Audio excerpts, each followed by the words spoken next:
شوفت عينك استاذ، يعني احلى من هيك اطلالة ما رح تلاقي اكيد. تمام. فعلا شيء حلو كتير. قديش اجاره هذا البيت؟ هذا البيت اجاره مع القطة 5 مليون، وبدون القطة 4 مليون. يعني ما فهمت عليكي، شو يعني قطة؟ يعني كل حدا بحب يكون معه ونيس بالبيت، وهذا الامر اختياري طبعا. ايوه، لا ما بدي لو سمحتي، شكرا، انا لا بحب القطط ولا بحب شوفته، بلا القطة خلينا. بس القطط اللي عنا كتير حلوين. يا آنسة لو سمحتي، يعني الشغلة إجباري؟ أنا عندي حساسية من القطط. إذا بتريدي. خلص مثل ما بدك. بتحب نفوت نشوف الغرف جوا؟ لا، طالما كان في قطة هون ما عاد بدي، خلينا نشوف غيره إذا بتريدي. مثل ما بدك، تفضل. شكرا.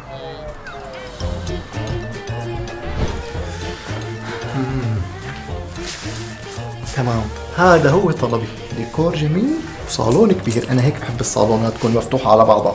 قديش أجاره؟ خلينا نخلص على بكير. مع القطة ولا بدون القطة؟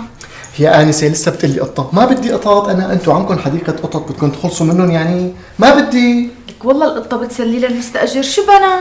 يا عيني الله يرضى عليكي، أنا ما بدي حدا يسليني، أنا معي حساسية من القطط، لو سمحتي بلا القطة.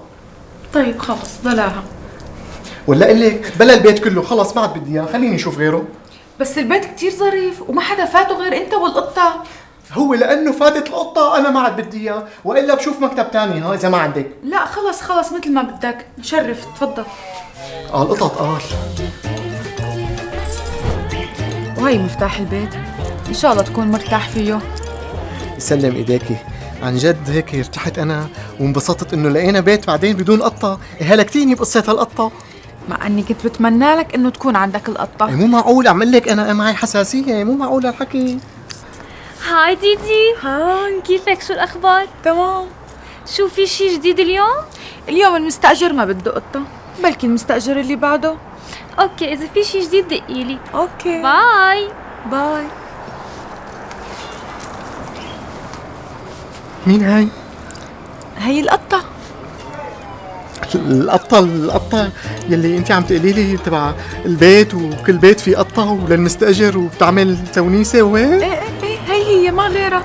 هي يستر على اختك، بدي الغي العقد وساوي عقد مع قطه، الله يوفقك. ولا اقول لك عمليهم دنتين، وحده سمراء ووحده بيضة.